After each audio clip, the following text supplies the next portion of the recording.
What's going on, everyone? I'm Encore. This is Tomorrow Never Comes. And today is a nice little video here I wanted to put together of 3 reasons why crypto is not for you.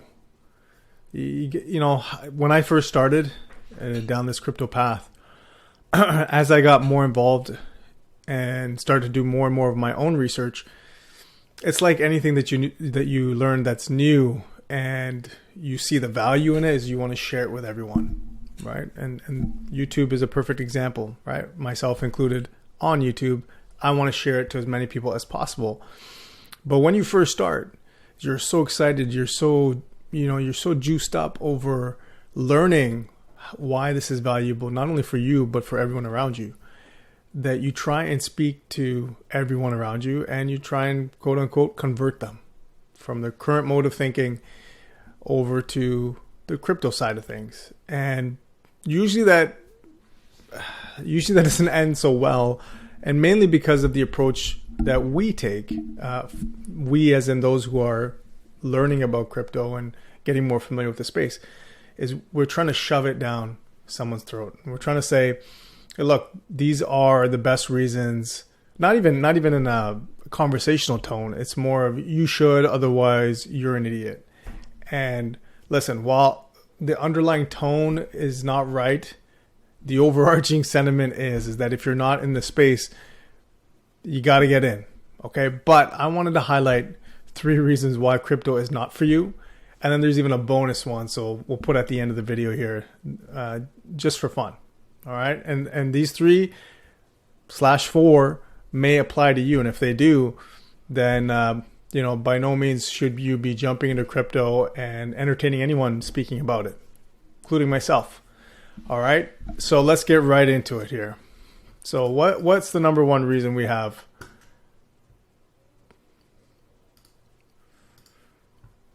All right. So the number one reason is, it's only 4 slides, so we're good. So the first reason is you think crypto is a scam and you're just a headline reader, right? You don't do any research yourself. You don't look at the yields that are available. All you read are the yields that, when headlines come and say, oh, 6,000% yield, and you're like, yeah, that's a scam. That can't be true. While that particular yield may not be true, or may not be sustainable, there is money to be made within even that protocol just for a certain period of time, right? You just read about hacks, which hacks happen with technology companies all the time, right? Your banks get hacked, everything happens, but we tend to only focus on the areas that we don't really care to do our own research on, right? And of course, there's lawsuits. So if you look at Ripple or XRP, actually, that's the lawsuits there or anywhere else, Coinbase and things like that, where maybe not even lawsuits, but so much as fines and things like that. BlockFi was another one that had a somewhat big one. That's all well and good. That's kind of part of the game that's being played right now. Nobody blinks an eye, when JP Morgan is fined or for misleading or doing insider information or any other legacy institution. We don't even blink an eye anymore. So, but that's what you like to do, is if you're the person that just loves headline reading and that's your level of research, then crypto is definitely not for you, right? And another thing is that you just agree with everything the central authorities are telling you, whether those are the banking institutions, the government institutions, whoever they may be. You just feel that what they say is in our best interest, and so you're completely fine, right? And until they say otherwise, you really won't change what you have to say or what you have to think. So if that's you, so be it.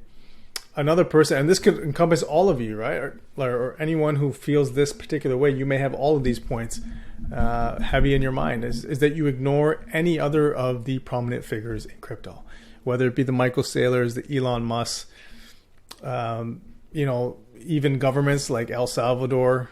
If you look at other financial institutions like Mass Mutual, JP Morgan, Fidelity, Grayscale, if you're the type that are going to ignore when these big players come into the space, but you are going to be okay with other players other legacy institutions telling you otherwise, then you got a problem.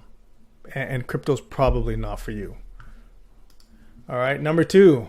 I enjoyed this picture. This was a good one. Is if you are convinced, and nobody can convince you otherwise, that you are too old or you're not tech savvy, or both, right? And I enjoy this picture because that's exactly the attitude everyone should have, right? And if you believe ageism is a thing, meaning you're too old or someone is too young, then you follow in line that males can do certain things in crypto that females can't, or vice versa. And that's not the case when it comes to crypto. It is for everybody.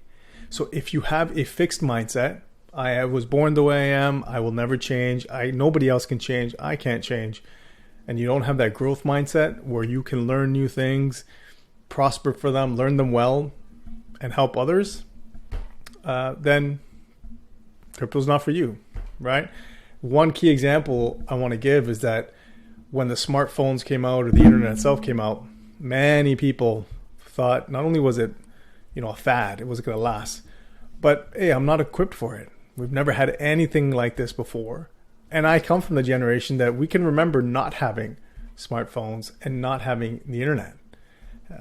So we never expected, you told us then, that things would become second nature to us using the smartphone or the internet. You would say, get lost. This doesn't even make any sense. And now you don't even think twice. So if you are someone who has a fixed mindset, in your mind, you are fixed in saying, I am too old, I'm not tech savvy, so crypto is not for me, and nobody can dissuade you. Crypto is not for you. 100%. Number 3, now there's a bonus one that comes after this.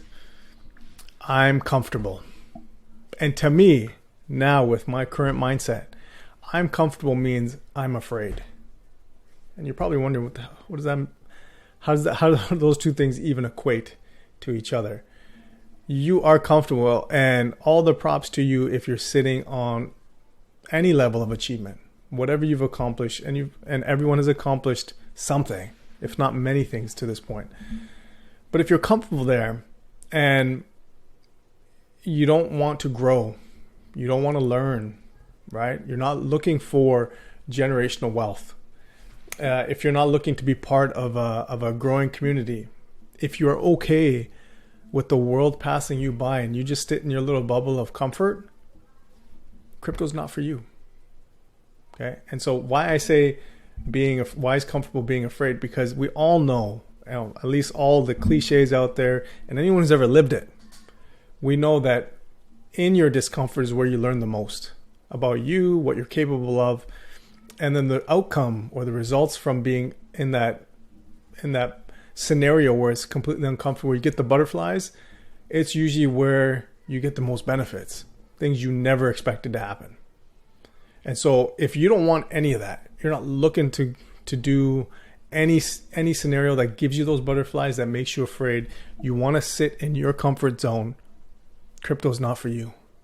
Because on an everyday level in crypto, whether you're talking to CEOs, whether you are interacting with protocols, whether you are creating new wallets, transferring assets, researching projects, there's always something that makes you uncomfortable. And so that is very important. And so if that you don't want to do, then crypto's not for you. And last but not least, here is my bonus. Okay? My bonus is if you're the type of person that does not care to help anybody else. Crypto can change not only your life, but everybody's life around you. And it doesn't necessarily mean that you have to be an evangelist. You have to go out there. But when you see what is possible, you can help so many people. Forget about the billions of people who are unbanked. That is a demographic all on its own. But we're talking about people in your space, your colleagues, your peers, your friends, your family, who may not have a financial mindset or are living paycheck to paycheck or both. And crypto can help them get out of that. So if you have no desire to help anybody else, if you have no desire to help yourself, if you have no desire to help your family or your friends, then 110%, crypto is not for you. So those are my 3 main points and a 4th bonus, guys. I hope you enjoyed the video. I hope you found some value in this. If you do, You know, hit all the good stuff. Like, share, subscribe, notification, all that stuff. Remember, tomorrow never comes. I will see you guys in the next video.